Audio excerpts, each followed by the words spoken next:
ॐ नमो भगवते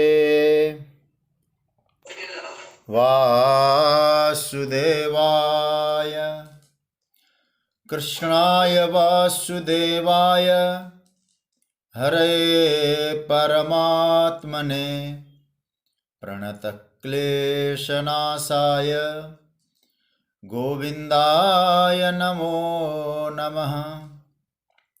नमः परमहंसास्वादितचरणकमलचिन्मकरन्दाय भक्तजनमानसनिवासाय श्रीरामचन्द्राय। वागीशायस्य वदने लक्ष्मीर्यस्य च वक्षसि यस्यास्ते हृदये संवित्तं नृसिंहमहं भजे। गुरुर्ब्रह्मा गुरुर्विष्णुर्गुरुर्देवो महेश्वरः गुरुस्साक्षात् परब्रह्म तस्मै श्री गुरवे नमः। भगवत चरण कमलानुरागी सभी आत्मीय प्रिय सभी स्नेहीजन, मेरे पितृतुल्य पूज्य पांडे जी और स्वाध्याय परिवार से जुड़े हुए सभी मार्गदर्शक मंडल, महानुभाव, विज्ञान के माध्यम से श्रीमद् भगवद गीता की चिंतन की मंगलमय यात्रा में जुड़े हुए सभी स्नेही जनों को मैं प्रणाम करता हूँ। मेरा प्रणाम स्वीकार करें। जय सिया राम। प्रभु की मंगलमय कृपा से हम लोग श्रीमद् भगवद गीता के 13वें अध्याय पर चिंतन कर रहे हैं, जिसका नाम है क्षेत्र क्षेत्रज्ञ विभाग योग। और उसमें भगवान ने अलग अलग विषयों का प्रतिपादन किया। जिन 7 श्लोकों को लेकर इस वक्त हम लोग जिस विषय पर चिंतन कर रहे हैं उसका नाम बताया सम्यक दर्शन। उस सम्यक दर्शन प्रकरण पर चिंतन हो उससे पहले इन श्लोकों का हम लोग मस्ती के साथ पाठ करें, फिर चर्चा में आगे बढ़ेंगे। 27 से लेकर 33 तक। समं सर्वेषु भूतेषु तिष्ठन्तं परमेश्वरं विनश्यत्स्व विनश्यन्तं यः पश्यति स पश्यति। समं पश्यन् हि सर्वत्र समवस्थितमीश्वरं न हि नस्त्यात्मनात्मानं ततो याति परां गतिं। प्रकृत्यैव च कर्माणि क्रियमाणानि सर्वशः यः पश्यति तथात्मानम् अकर्तारं स पश्यति। यदा भूतपृथक्भाव मेकस्थमनुपश्यति ततः एव स विस्तारं ब्रह्म संपद्यते। तदा अनादित्वान् निर्गुणत्वात् परमात्मायमव्ययः शरीरस्थोऽपि कौन्तेय न करोति न लिप्यते। यथा सर्वगतं सौक्ष्म्यादाकाशं नोपलिप्यते सर्वत्रावस्थितो देहे तथात्मानोपलिप्यते। यथा प्रकाशयत्येक कृत्स्नं लोकमिमं रवि क्षेत्रं क्षेत्री तथा कृत्स्नं प्रकाशयति भारत। हम लोग प्रभु कृपा से चिंतन कर रहे हैं और एक महत्वपूर्ण बिंदु पर हम लोगों का चिंतन चल रहा है। और ये इतना महत्वपूर्ण है कि जिसको कहा जाए वेदांत का सिद्धांत भी है और जीवन में मनन करने लायक सूत्र भी है। ये जो ब्रह्म का जो अधिष्ठान स्वरूप, उस पर जो हम लोग चर्चा कर रहे हैं। 30वां श्लोक। यदा भूत पृथक भावम एकस्थमनुपश्यति ततः एव स विस्तारम ब्रह्म संपद्यते तदा। यदा तदा, जिस समय वो साधक संपूर्ण भूत प्रपंच को एक स्थम, एक स्थान पर देखता है, तो समझना उसने वास्तव में देखा है, एक स्थम। कल चर्चा भी आई थी, संपूर्ण भूतों को, संपूर्ण प्रपंच को एक जगह पे देखना ये ऐन्द्रियक दृष्टि नहीं है, मतलब इंद्रियों का दर्शन नहीं है। फिर क्या बताया था? दिव्य दर्शन है, अभेद दर्शन है, जिसको भगवान ने यहाँ अनुपश्यति कहा है, जिसको मैं एक शब्द में बोल चुका हूं, प्रमा।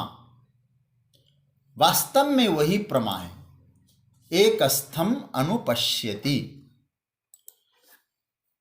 कल कहा था कैसे पश्यति?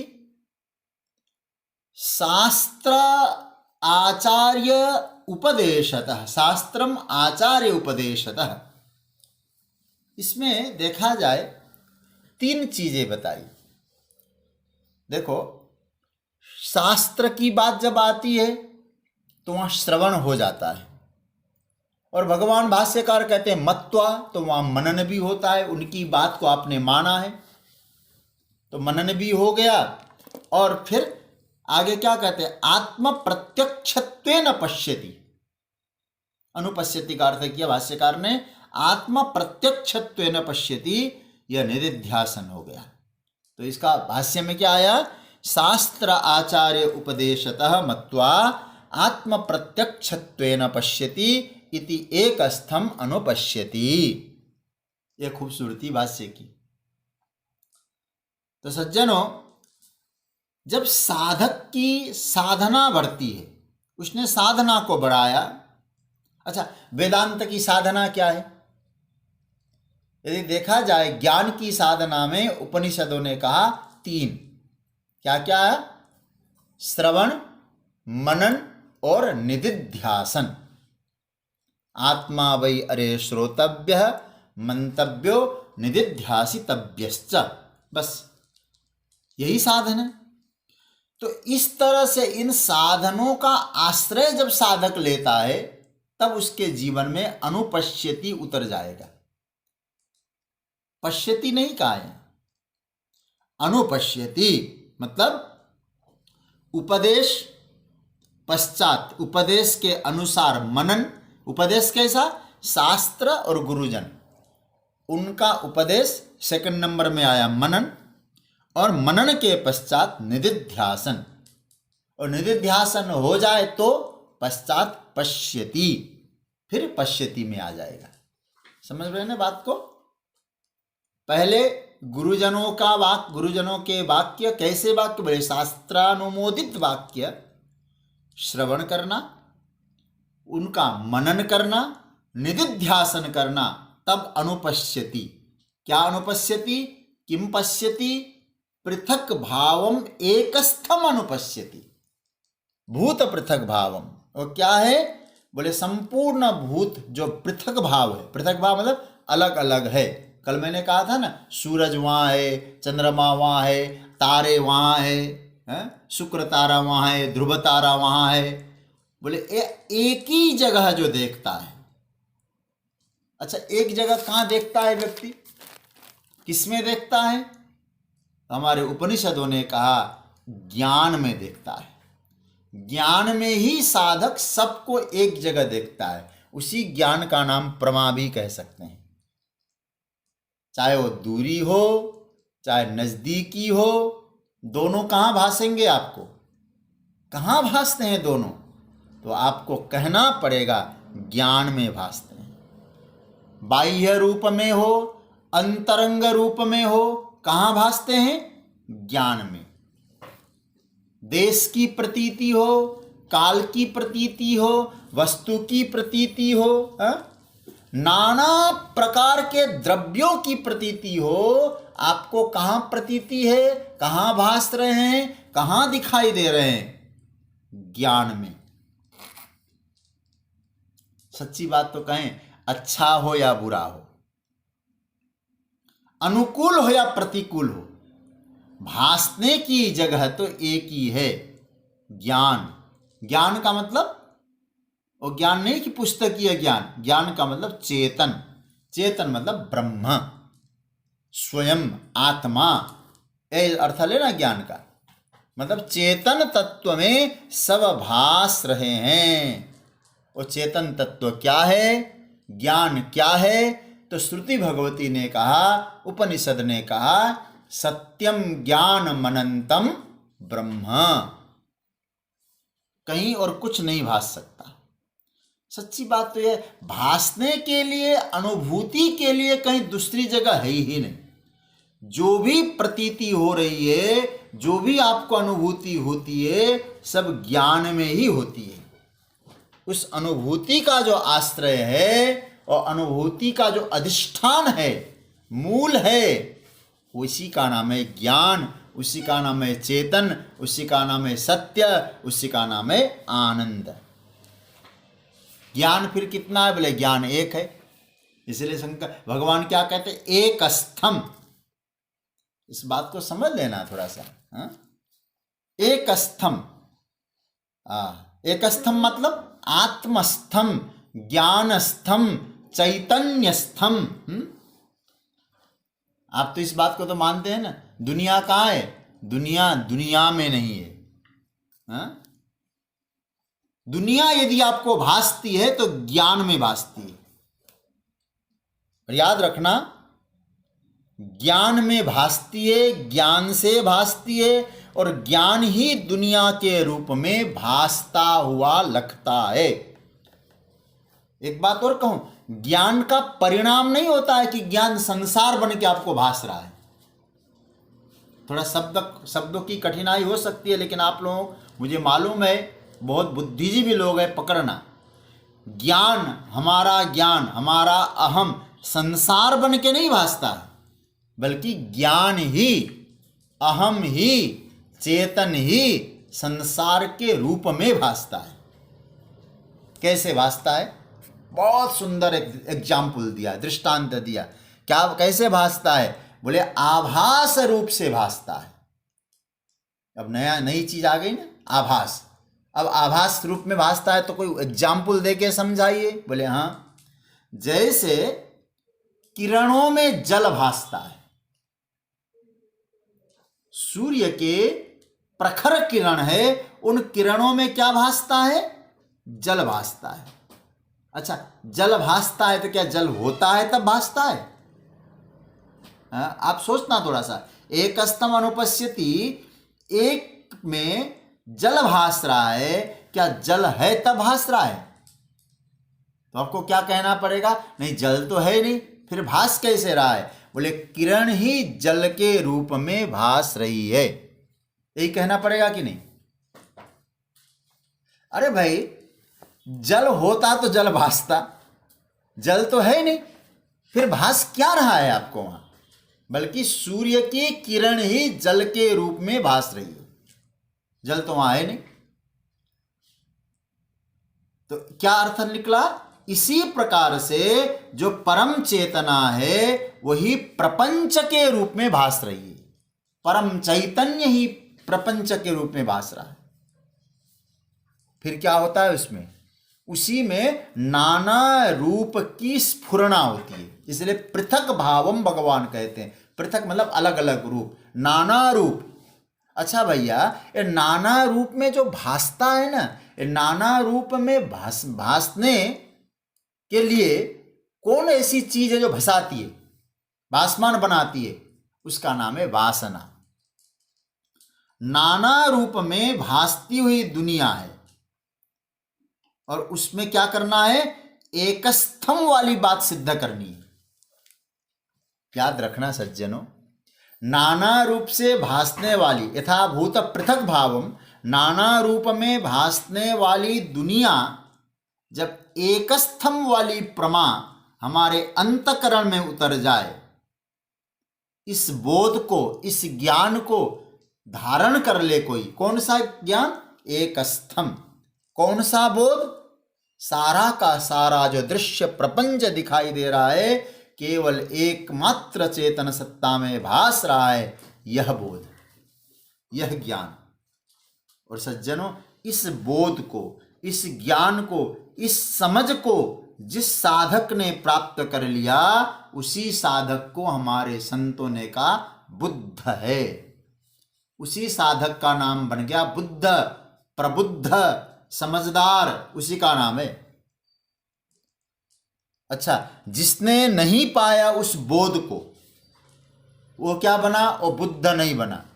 बुद्ध नहीं बना तो क्या बना? तो हमारे संत लोग विनोद में कहा करते हैं, एक चेतन सत्ता में संपूर्ण दृश्य प्रपंच भास रहा है, यदि ये प्राप्त किया जिसने, वो हो गया बुद्ध, और नहीं प्राप्त किया जिसने, वो हो गया बुद्धू।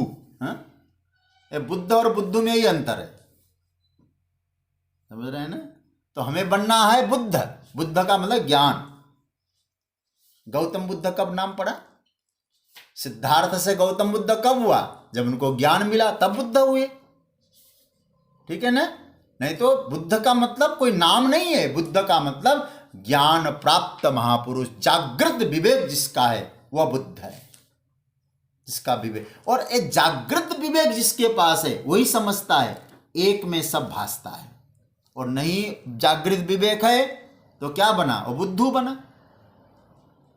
एक कथा, मुझे विनोद की कथा याद आ रही, मैं आपको सुना दूं। बोले एक बार एक व्यक्ति था, उसकी धर्मपत्नी थी, वो खो गई किसी मेले में।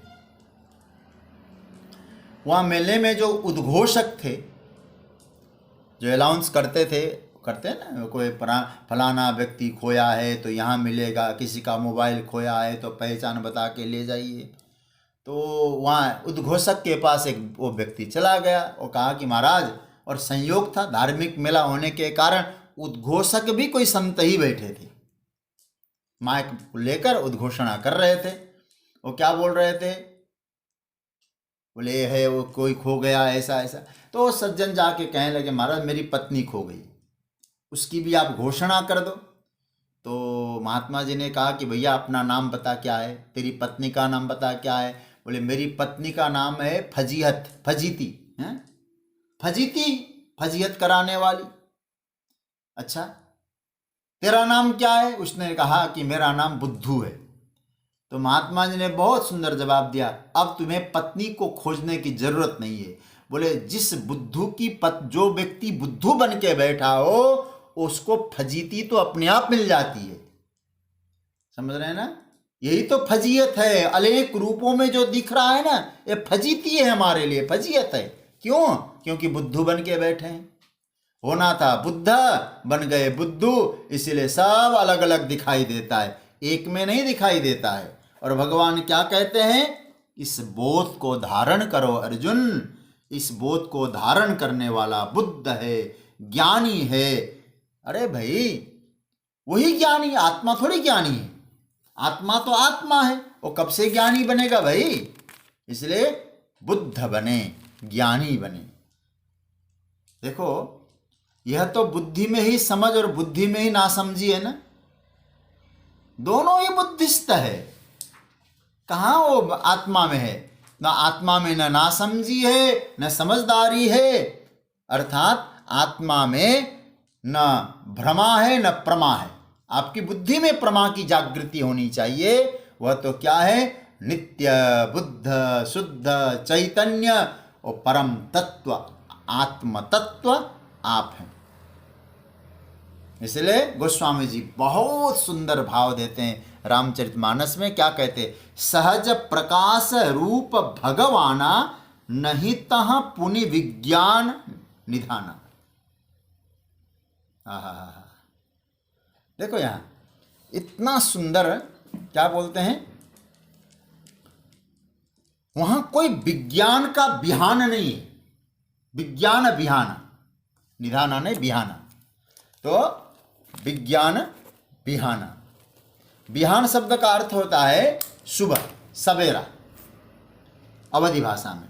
तो यहाँ कोई विज्ञान का बिहान नहीं है, मतलब सवेरा नहीं होता है। क्यों? बोले सहज प्रकाश रूप भगवान, उस परमात्मा में ज्ञान का प्रभात नहीं होता है और अज्ञान का अंधेरा भी नहीं होता है। वह तो अंतकरण में भ्रम पैदा होता है, इसलिए आरोपित करते उनमें। क्यों भाई ये आरोप क्यों कर रहे हैं? भगवान भाष्यकार कहते हैं अनादि काल से ये भ्रम जीव मात्र को बना हुआ है। क्या भ्रम बना हुआ है? अनेक रूपों में है। हकीकत में क्या है? एकस्थम अनुपश्यति। भगवान शंकराचार्य ने अपने भाष्य में ऐसा सुंदर लिखा, इसकी व्याख्या में क्या कहा? एकस्थम एकस्मिन् एव आत्मनि स्थितम। देखो ये है ब्यूटी भाष्य की, यह है आनंददायक प्रकरण। एक आत्मा में सब स्थित है अर्जुन, कुछ करने की बात नहीं है, यहां तुक्का मारने की बात नहीं है। जो सत्य है, जो प्रत्यक्ष आपको अनुभव में आ रहा है, बस वही है। बात समझ रहे हैं ना आप लोग? इसका अर्थ है सज्जनों, मैं हूं, मैं कल परसों भी कह चुका हूं ना, मैं हूं, इसके लिए आपको क्या प्रमाण चाहिए भाई? ये तो प्रत्यक्ष है। इसलिए जो कुछ दिखाई दे रहा है उसी आत्मसत्ता ही इस रूप में भासती हुई दिखाई दे रही। एक हमारे यहाँ बहुत सुंदर स्तोत्र है, भगवान शंकराचार्य भगवान ने लिखा है स्तोत्र को, उसका नाम है दक्षिणामूर्ति स्तोत्र। एक दिन हमको भागलपुर से उमा दीदी इस स्तोत्र के बारे में पूछ रही थी, शायद संयोग नहीं बन पाया, कुछ व्यस्तता भी रही होगी, चाहे कुछ हुआ हो, तो आज प्रसंग आया। उसमें भगवान शंकराचार्य ने क्या कहा है, इसको समझना थोड़ा सा आप लोग, बहुत अच्छा लगेगा। विश्वम श्लोक मैं गाता हूं, पहला श्लोक दक्षिणामूर्ति स्तोत्र का। विश्वम दर्पण दृश्यमान नगरी तुल्यम निजांतर्गतम पश्यन्नात्मनि माया बहिर्भूत भूतम यथा निद्रया यह साक्षात् कुरुते प्रबोध समय स्वात्मानमेवाद्वयम् तस्मै श्री गुरुमूर्तये नम इदं श्री दक्षिणामूर्तये। क्या प्यारा मंत्र है। देखिए क्या कहते हैं, संपूर्ण विश्व क्या है, आपको अच्छा समझ में आ जाए, अच्छी तरह समझ में आ जाएगी बातें। देखिए संपूर्ण विश्व क्या है? विश्वम दर्पण दृश्यमान नगरी। संपूर्ण विश्व है दर्पण में दिखाई देने वाली नगरी है। समझ रहे हैं? ये जगत जो है ना, पृथक भावम, अलग अलग रूप, अलग अलग रंग, अलग अलग व्यक्ति, अलग अलग स्थान, अलग अलग समय, अलग अलग द्रव्य जो दिखाई दे रहे हैं, वो क्या है विश्व? कहते हैं दृश्यमान नगरी। ये सब नगर है। अच्छा नगर है, कहाँ है नगर? इनका पता, बोले दर्पण के भीतर। देखो विश्वम दर्पण दृश्यमान नगरी तुल्यम।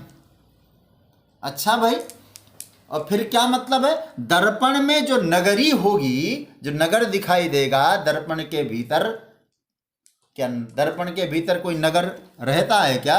हा? कोई संसार बसता है क्या? बोले बिल्कुल नहीं बसता। इसका मतलब है ये सब जो दिखाई दे रही है ना नगरी, यह अवास्तविक है, अयथार्थ है, झूठा है, धोखा है। मतलब क्या है? अच्छा भाई, जो कुछ है यदि दिखाई तो दे रहा है ना? बोले हाँ दिखाई दे रहा है। भाई कहाँ, कहीं से तो दिखाई दे रहा होगा। बोले झूठा भी तो दिखाई तो दे रहा है। बोले हाँ, है कहाँ है नगरी? बोले निजांतर्गतम। अब आप पकड़ लेना इस बात को। देखो निज अंतर्गतम, जो अपने भीतर है। मतलब क्या मतलब हुआ? अपने भीतर जो है वही बाहर दिखाई दे रहा है। कितनी बड़ी बात कह दी। जो भीतर है वही बाहर दिखाई दे रहा है। अच्छा भीतर ना होता तो बाहर दिखाई देता क्या? अच्छा आप लोग पढ़ते हैं, गीता के श्लोकों को पढ़ रहे हैं, लिख रहे हैं। अच्छा आप लोगों के पुस्तक में जो दिखाई दे रहा है, क्या आप ये समझते हैं पुस्तक से पढ़ रहे हैं आप? आपने पहले से अध्ययन किया था, वो ज्ञान आपके भीतर था इसलिए बाहर पढ़ने में आ रहा है। ठीक है, किसी अनपढ़ व्यक्ति को किताबें थमा दो, पढ़ पाएगा वो क्या? नहीं पढ़ पाएगा। इसलिए जो बाहर दिखाई दे रहा है वो बाहर का कुछ नहीं है और भीतर का है। अच्छा, जो अनपढ़ होगा, आप पढ़े लिखे होंगे तो थोड़ा आंखों का पावर कम होता है तो चश्मा चेंज करके आप पढ़ लेते हैं। अनपढ़ व्यक्ति को बढ़िया सा पावर का चश्मा दे तो पढ़ पाएगा, क्योंकि पढ़ाई भीतर से होती है ना, तो ही तो बाहर पढ़ पाता है। यहाँ भगवान भाष्यकार क्या कहते हैं? जो कुछ है निजांतर्गतम, हमारे भीतर ही सब कुछ है। एक स्थम, जो भीतर है वही बाहर दिखाई देता है। लेकिन देखो, नगर सत्य है, लेकिन दर्पण के भीतर जो नगर है वो बिल्कुल गलत है। तो दर्पण के भीतर जो नगर है वो कहां से? बोले भीतर है नगर, तो दर्पण में दिखाई दे रहा है। विश्व क्या है? ये दर्पण है। विश्वम दर्पण दृश्यमान नगरी, विश्व क्या है? दृश्यमान नगरी, तुल्यम निजान, दर्पण में दिखाई देने वाली नगरी। अच्छा महाराज, तो बाहर क्यों दिखता है फिर? अरे भाई, भीतर है तो बाहर दिखने की जरूरत ही नहीं है। तो एक इतना प्यारा शब्द है मायया, पश्यन आत्मनि मायया, आत्मनि भीतर है, माया माया के कारण, बहिर्बोध बाहर दिखाई दे रहा है, केवल माया के कारण। आत्मा ही बाहर प्रकट हुआ सा दिखाई दे रहा है। भक्त ने कहा, हम माने कैसे? बोले मानना पड़ेगा। बोले नहीं, बिना एग्जाम्पल के तो हम मानेंगे नहीं, कोई एग्जाम्पल दे दो। लो एग्जाम्पल भी लो। क्या बढ़िया एग्जाम्पल दिया। भूतम उद्भूतम यथा निद्रया, बहिर्बोध भूतम यथा निद्रया। अच्छा भाई, नींद में आपने क्या देखा? अब देखिए, आपको बहुत अच्छा उत्तर मिलेगा। नींद में आपने क्या देखा? सपना देखा। खूब सो रहे थे तो आपने सपनावस्था में आप गए और सपने में क्या देखा? आप बैठे थे दिल्ली में और आप अमेरिका दिखाई दिया। आपने आप में अमेरिका दिखाई दिया। और अमेरिका है क्या वहां? इंग्लैंड है क्या वहां? न्यूयॉर्क है क्या वहां? आप सोचिएगा जरा, है नहीं? दिखाई दे रहा है कि नहीं? अच्छा, स्वप्न कहाँ होता है? स्वप्न में आप देखते जो चीजें हैं वो बाहर देखते हैं, लेकिन कहाँ से दिखाई दे रहा है? भीतर से। क्योंकि वो चेतन में सब दिख रहा है कि नहीं दिख रहा है। तो बाहर उत्पन्न होता हुआ सा दिखाई दे रहा है। उत्पन्न है आप ये नहीं कह सकते हैं। आप भीतर हैं और भीतर की चीजें बाहर उत्पन्न होता हुआ सा दिखाई दे रहा है। अच्छा भाई, तो दर्पण में जैसे इधर उधर दिखाई दे, आप क्या कहेंगे? अब आप एक कहेंगे क्या, हम जब 20 साल के थे ना तो इस दर्पण में हमने अपना चेहरा देखा था। अब 70 वर्ष के हो गए उसी दर्पण को देखते देखते। अब कहो जरा, 20 वर्ष की आयु में जब मैं तुमको देखता था चेहरा चमाचम था, आज झुर्रियां पड़ गई है और चमाचम वाला चेहरा दिखा दो, चमकदार चेहरा। दर्पण कहेगा भैया न 20 वाला था न 70 वाला, तुमको दिखाई दे रहा है, तुम समझो मुझ में कुछ नहीं है। न होता हुआ भी दिखाई दे रहा है। कहां? बोले एक स्थम, आप हैं तो क्या मतलब हुआ? वास्तविकता यही है। वो वास्तव में है तो यहां दिखाई दे रहा है पृथक भावम। दर्पण फूटा, आपका चेहरा फूटा नहीं? फूटा। आपका चेहरा कहां है? अपने में है। तो दिखाई क्या दे रहा था? स्वयं दिख रहे थे आप। दर्पण में कुछ नहीं है, दर्पण में देखना मिथ्या है। इसी तरह से यदा एकस्थम अनुपश्यति, जब वो साधक एक देखता है तब यह प्रमा एकस्थ का दर्शन, एक में दर्शन कराने वाली प्रमा की जागृति होती है। एक बात और कहूं, ध्यान देना थोड़ा सा, क्योंकि है इतना महत्वपूर्ण विषय, जो व्यक्ति चिंतनशील होगा उसको बड़ा आनंद आएगा। भूत पृथक भावम में 3 बातें जरूर लेना। मैंने कल भी कहा था ना, भूत पृथक भावम में एक जोड़ना मत भूलना, जोड़े रखना, देश काल और वस्तु। देश काल और वस्तु में जो अनेकता है, देश में अनेकता, काल में अनेकता, वस्तु में अनेकता, ये जो दिखाई दे रहा है, उन सब को कहां देखना है? ये सब प्रतीति है, बस लगता है कि अलग अलग है, लेकिन भगवान कहते उन सबको एक स्थम अनुपश्यति। कहने का मतलब क्या है? देश की प्रधानता से मत सोचना। यदि आप देश की प्रधानता, देश मतलब स्थान, जगह, देश की प्रधानता से सोचने लगेंगे तो आपको क्या कहना पड़ेगा? परमात्मा किसी देश में रखेंगे आप। कहाँ रखेंगे? आप कहेंगे हमारा भगवान तो वैकुंठ में रहता है, हमारा भगवान तो गोलोक में रहता है, हमारा भगवान तो साकेत में रहता है, कैलाश में रहता है। क्यों भाई, यहां नहीं है क्या? हो आप सोचिएगा जरा, वो तो यहां भी है। तो देश काल दिशि विदिशि उमाही कहो उसो कहाँ जहां प्रभु नाई, जो गोस्वामी जी कहते हैं ईश्वर सर्वभूतानाम, जो भगवान गीता में कहते हैं। फिर आप कहेंगे भगवान तो वहां है, वैकुंठ में है। फिर क्या करना पड़ेगा? अब वैकुंठ को पाना है तो फिर मरना पड़ेगा। मरेंगे, शरीर को जला दिया जाएगा, राख एकत्रित कर दिया जाएगा, गंगा जी में राख को बहा दिया जाएगा और वैकुंठ में भगवान मिलेंगे। ये वेदांत नहीं कहता है, बुरा मत मानिएगा। वेदांत कहता है महाराज यहाँ तो चकाचक मामला है, अभी ले लो तुम परमात्मा का स्वरूप, आत्मा के रूप में अभी अनुभव करो।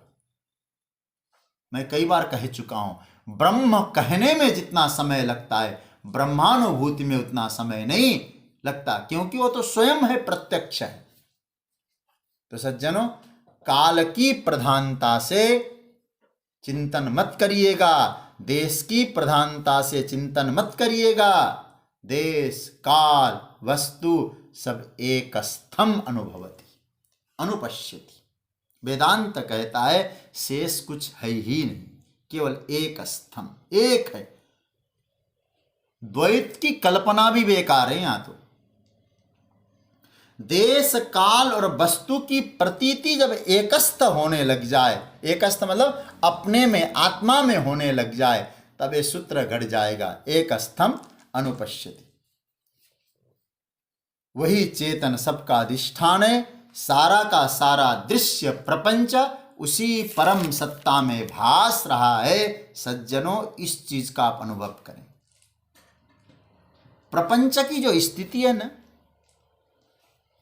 आपने सारी अनेकता के साथ, सारे दृश्य प्रपंच के साथ, सब चेतन में है अपनी सारी स्थिति। इस प्रकार की जो प्रमा है उसे साधक को धारण करना चाहिए। यह प्रमा धारण करना ही नहीं, वो धारण की हुई प्रमा निरंतर रहनी चाहिए। भगवान कहते अर्जुन, यथा ये भूत पृथक भावम एक स्थम अनुपश्यति। एक बात और, मेरा एक आज चिंतन करते करते, यदा भूत पृथक भावम एक स्थम अनुपश्यति, ये श्लोक का मैं चिंतन कर रहा था, कुछ भाव मेरे मन में आया। संभवतः आपको ये अच्छा लगेगा, इसलिए मेरा मन हो रहा है कहने का। यदि मैं यदि कह रहा हूं, कंडीशन लगा रहा हूं, यदि अहम में इस प्रकार का भाव बनाने में कुछ कठिनाई महसूस कर रहे हों, कई बार होता है ना हमारा, ये जो आप बोल रहे हो ना बड़ा कठिन है, वर्जिश, दिमाग की इतनी वर्जिश करनी पड़ती है, बड़ा कठिन है। कई लोग तो कह सकते हैं समझ में कुछ नहीं आता, चलो सुन लेते हैं, पुण्य मिल ही रहा है। और मैं तो बार बार कहता हूं, पुण्य के लालच से तो सुनना ही नहीं, समझने के लिए सुनना है। भगवान क्या कहते हैं? यदि मैं ये कहना चाह रहा हूं, यदि अहम में इस प्रकार का भाव बनाने में आपको कठिनाई हो रही हो, कदाचित दिक्कत आ रही हो, तो मैं आपको साधना की दृष्टि से अभ्यास करने के लिए एक चीज बोलने जा रहा हूं। साधना के लिए बोल रहा हूं, आपका अभ्यास दृढ़ बने, साधना की गति ठीक बने, इसलिए बोलने की हिम्मत कर रहा हूं। क्या बोल रहा हूं? अभ्यास के लिए आप, जो मैं अहम कह रहा हूं ना, एकस्थ कह रहा हूं, अहम की जगह आप परमात्मा बोलिए, ठीक है, भगवान बोलिए। इतना मैं, देखो, ये आपको पूरी हिम्मत के साथ मैं आपको बोल रहा हूं। मैं जो अहम कह रहा हूं, उस अहम की जगह आप परमात्मा बोलिए। वो चेतन परमात्मा में सब संपूर्ण प्रपंच भासमान है। कई बार अक्सर, क्यों मैं बोल रहा हूं, अक्सर होता यह है कि जब अहम शब्द जब बोलते हैं, और अहम शब्द में जो अर्थ होता है ना, वो अर्थ कैसे जुड़ा होता है? वो अर्थ जीव भाव संबंध से जुड़ा होता है। क्योंकि हमको आज से नहीं, हजारों अनंत काल से पड़ा है, हजारों वर्षों से, अनंत काल से अहम कहते महाराज, पाप हम पाप कर्मा हम, मैं तो जीव हूं। जैसे अहम बोलते हैं, वो अहम बोलते ही जीव शब्द जुड़ गया। जीव शब्द जुड़ गया, मैं इसलिए कह रहा हूं, एक जीव है, इसकी मान्यता जुड़ गई। फिर वो जीव हो, अपने आप को जीव मान लेंगे तो फिर व्यवहारिक धरातल पर क्या हो जाएगा? हमारा अनुभव है अहम के बारे में, एकदम से चित्त में आ जाता है। अहम अर्थात मैं फलाने का पिता, मैं फलाने का पुत्र, हमारे ओ पिता, मैं उनका पति, मैं उनकी पत्नी, मैं ब्राह्मण, मैं क्षत्रिय, मैं विद्वान, मैं मूर्ख, मैं गुणवान, मुझ में अवगुण है, मैं देह वाला, अज्ञान। ये कितनी कमजोरी, इतना, ये सब जब जीव कहते ये सब आ जाएंगे। आप कभी विचार कर सकते हैं इस पर? और बुरा मत मानना, जब हम जीव भी कहने को तैयार हैं, तो इन सभी बातों को एक्सेप्ट करना ही पड़ता है। किया जाता है भाई, जब जीव कहते हैं तो। इसीलिए भक्ति का कोई वचन होता है, पद होता है, फिर हम लोग उस भक्ति के माध्यम से फिर धीरे धीरे करके कोई सोचते हैं परमात्मा से जोड़ दो भाई, क्योंकि जीव भाव जा नहीं रहा है, द्वैत भाव नहीं जा रहा है, तो हम लोग बोलने लगते हैं द्वैतम बंधाय बोधात प्राग प्राप्ते बोधे मनीषया भक्त्यर्थम कल्पितम द्वैतम अद्वैतात अपि सुंदरम। हमारे पूज्य पांडे जी इस श्लोक को खूब गाते हैं, अद्वैतात अपि सुंदरम। हम आपसे चर्चा करते समय भी आपने कई बार इस श्लोक का जिक्र किया है। तो इसका मतलब क्या हुआ, अब ध्यान से समझना। तो जो एक अर्थ अहम के साथ जुड़ गया, अहम मतलब मैं इसलिए भगवान से जोड़ना चाह रहा हूं इसको, अहम के साथ जो एक अर्थ जुड़ गया, वो ऐसा ही लगता है जैसे घट कहने से घट संबंधी अर्थ दिमाग में आ जाएगा, आ जाता है ना, घट कहते ही कंबु ग्रीवादिमत है। इसी तरह से अहम कहने से कदाचित जीव भाव की उपस्थिति होती है, यदि होती है, और उस उपस्थिति जीव भाव में इन लक्षणों को स्वीकार किया है। होता क्या है इसे, हकीकत में क्या है, कौन से लक्षण? देखिए, जीव भाव में तो इन लक्षणों को स्वीकार करना इतना सरल नहीं है, बुरा मत मानिएगा। जीव भाव में इन कौन से लक्षण है? सत्यम ज्ञानम अनंतम ब्रह्म। बहुत कठिन हो जाएगा। आप लोग विद्वान हैं, चिंतनशील है, मनन करते हैं, इसलिए मैं बात कहता हूं, लेकिन होगा कठिन।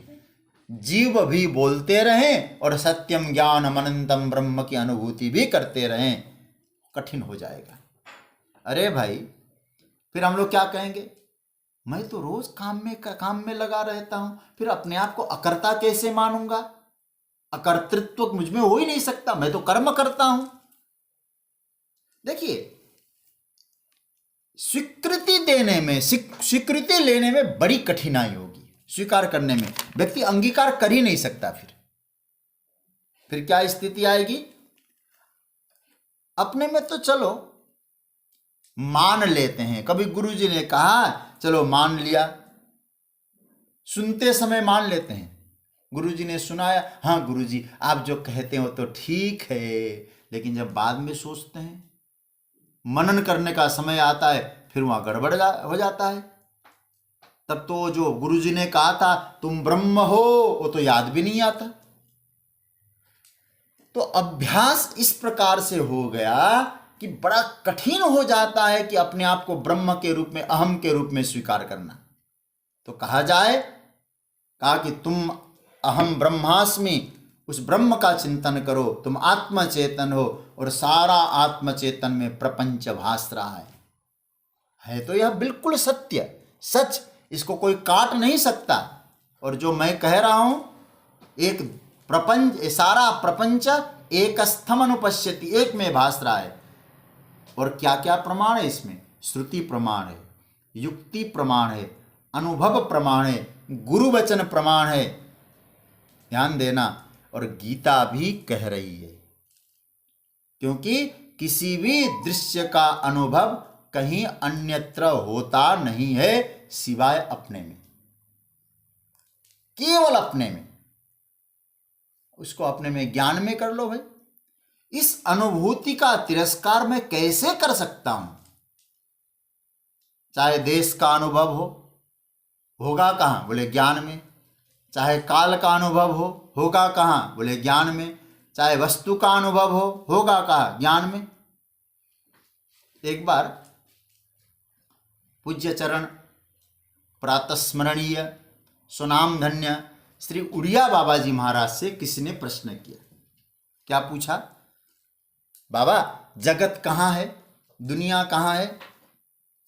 तो बाबा ने बहुत बढ़िया जवाब दिया, जहां भासता है वही है। जहां भासता है वही है मतलब? बोले अनुमान लगाने की जरूरत ही नहीं। बोले कहां भास रहा है? बोले अहम में भास रहा है सारा। अरे ये तो प्रत्यक्ष है, उसमें अनुमान की क्या जरूरत है? भासता ये। अब मैं आपसे चलो आज एक बात आपसे पूछूं, आप लोग कहाँ हैं? आप कहेंगे हम तो घर में हैं, मैं जगह नहीं लूँगा, दिल्ली बम्बई कहाँ बैठे हैं आप लोग, आप कहाँ हैं? यदि मैं पूछूं तो आप कहेंगे हाँ हम तो अपने घर में हैं। अब और लंबा चौड़ा करने जाऊं तो कहाँ कहेंगे हम कुर्सी में बैठे, हम टेबल पे बैठे, हम बिस्तर पे बैठे हैं। ठीक है, अच्छा वो बिस्तर कहाँ है? बोले घर में है। घर कहाँ है? पृथ्वी में। ध्यान देते जाइए और आपको गहराई में उतारना चाहूँगा। घर कहाँ है? बोले पृथ्वी में। पृथ्वी कहाँ है? बोले 3 हिस्सा पानी है तो पृथ्वी जल में। जल कहाँ है? बोले तेज में। तेज कहाँ है? वायु में। वायु कहाँ है? आकाश में। आकाश कहाँ है? मन में। मन कहाँ है? बुद्धि में। बुद्धि कहाँ है? तो गीता का श्लोक उतरेगा कि नहीं? इंद्रियाणि पराण्याहु इंद्रियेभ्य परम मनः मनसस्तु परा बुद्धि यो बुद्धे परतस्तु स। 3रा अध्याय। आप सोचिएगा इस विषय पे। पूरी तरह से आत्मचेतन में है कि नहीं सारा? क्योंकि जगत कहां आश्रित हो रहा है? अंत में तो आत्मचेतन में ही है कि नहीं है? इसलिए सब कुछ अज्ञान में भास रहा है, सब कुछ चेतन में भास रहा है, अहम में भास रहा है। और जहां वस्तुएं भास रही है वही है। लेकिन बुरा मत मानना, हम जैसों के लिए उसको स्वीकार करना इतना सरल नहीं है। और सरल नहीं है कहूं एक बात और कहूं, इतनी साहस भी नहीं है।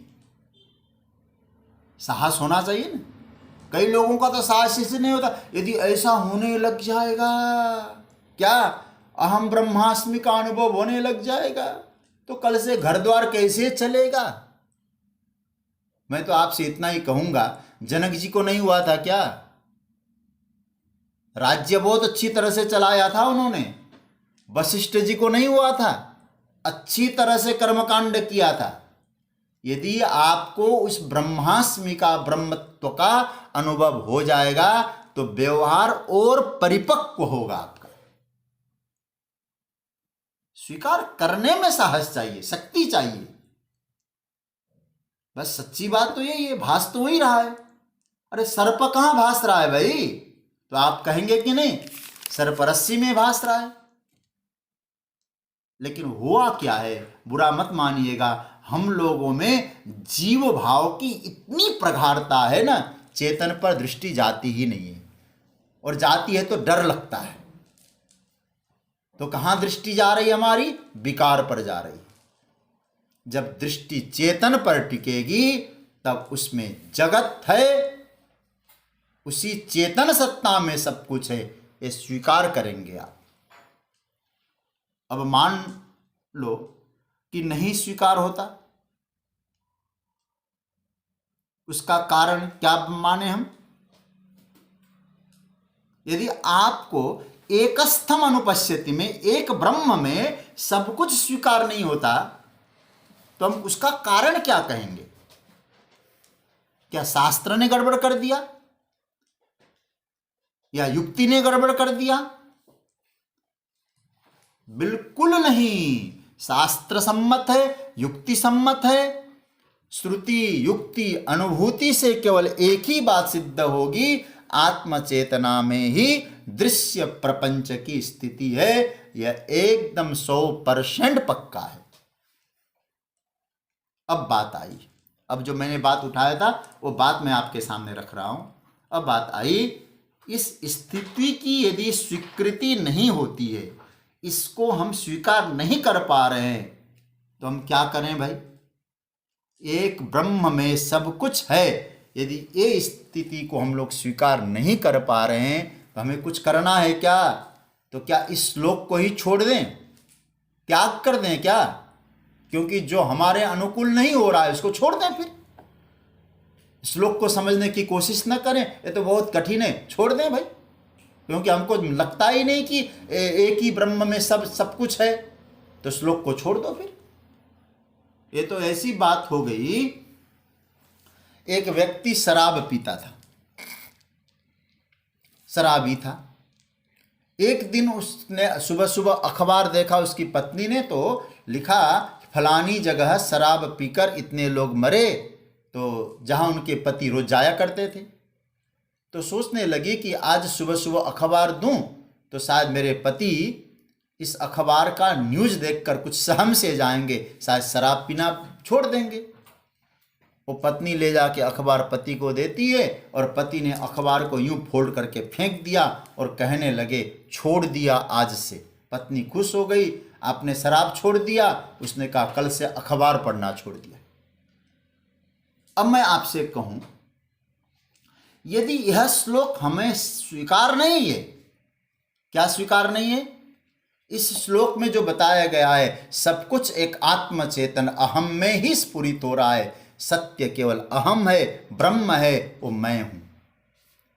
यदि ये बात स्वीकार नहीं हो रहा है, तो एक ही उपाय हो सकता है। भगवान ने जो श्लोक कहा है, उस श्लोक को समझने की कोशिश न करके छोड़ दो इसको भाई। नहीं,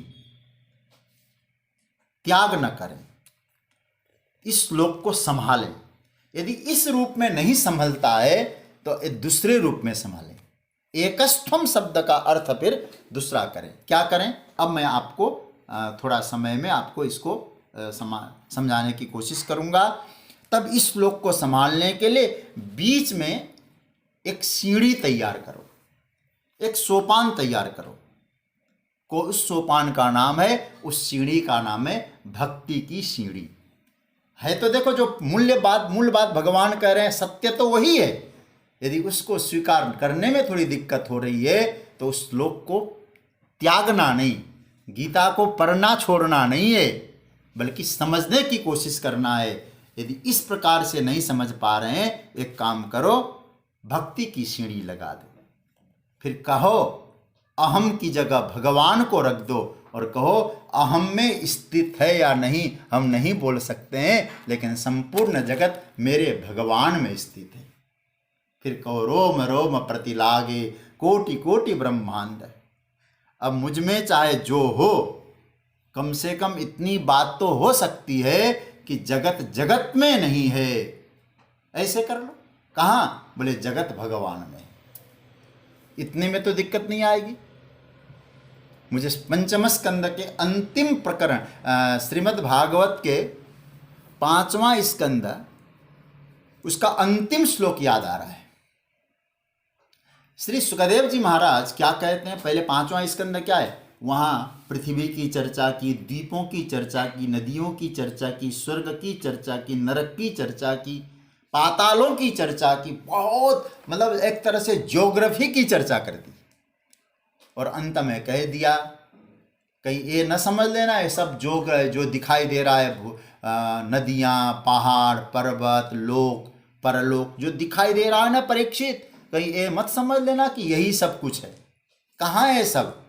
तो बहुत प्यारा श्लोक है, भूदीप सरिद्र नव समुद्र पातालदिंग नरक भागणलोक संस्था गीता मया तव नृपाद्भुतमीश्वरस्य स्थूलम बपु सकल जीव निकाय धाम। भू पृथ्वी, द्वीप, सरित, नदियां, पाताल, लोक, परलोक, नरक, स्वर्ग, जो भी मैंने 5वें स्कंद में चर्चा की परीक्षित, ये सब क्या है? स्थूलम बपु, भगवान हैं। भगवान कितने बड़े हैं? स्थूलम बपु, बहुत विराट रूप है परमात्मा का। फिर क्या हो रहा है? उस विराट परमात्मा में ये संपूर्ण जगत कल्पित है। ये तो मान लोगे? स्थूलम बपु सकल जीवनी। अरे भाई, एक बहुत सुंदर कैनवस में, कागज में आप भारत का मानचित्र बना के गंगा नदी बना दो, और उस गंगा नदी में कोई डुबकी लगाना चाहे तो लगा पाएगा? क्योंकि वो तो कल्पित है ना। लेकिन मूल क्या है? कागज है। तो सुखदेव जी क्या कहते हैं? सब है लेकिन मूल भगवान है, मूल परमात्मा है। सज्जनों, कहने का अर्थ यह है, जगत जगत में नहीं है, जगत परमात्मा में है, भगवान में है। इस बात को तो आपको स्वीकार करना ही पड़ेगा। इतनी बात कर लेते हैं तो कहाँ है? बोले परमात्मा में है। बुरा मत मानिएगा। अब ये मत करना, फिर बोलते बोलते ऐसा अर्थ मत लगा लेना, फिर कोई कहे ठीक है जगत है, प्रपंच है, भगवान में है। अहम की जगह हमने श्री कृष्ण में, श्री राम में, दुर्गा में, भैरव में, काली में संपूर्ण जगत मान लिया, ठीक है। लेकिन आपसे पूछूं भगवान कहाँ है? तो फिर ये मत कहना कि भगवान वैकुंठ में। फिर क्या करना? फिर तो गड़बड़ कर दोगे आप। इतनी सारी बातें हो गई और बाद में कहो कि भगवान कहाँ है? भगवान तो वैकुंठ में ही मिलेंगे, भगवान तो साकेत में ही मिलेंगे, फिर गड़बड़ हो जाएगा। है मेरा परमात्मा सर्वत्र, इस रूप में भी परमात्मा है और परमात्मा में ही सब कुछ है। लेकिन उस परमात्मा को एक देशीय मत बना देना। वो गड़बड़ यही होता है हम लोगों का। बोले चाहे कुछ भी हो। एक बार हमारे गुरुजी के पास एक व्यक्ति आया कलकत्ता में। मैं उनके पूज्य चरण, उन्हीं की सेवा में था, मीरा मंदिर में। और उस समय मैं कथा उथा नहीं करता था, उनकी सेवा में था।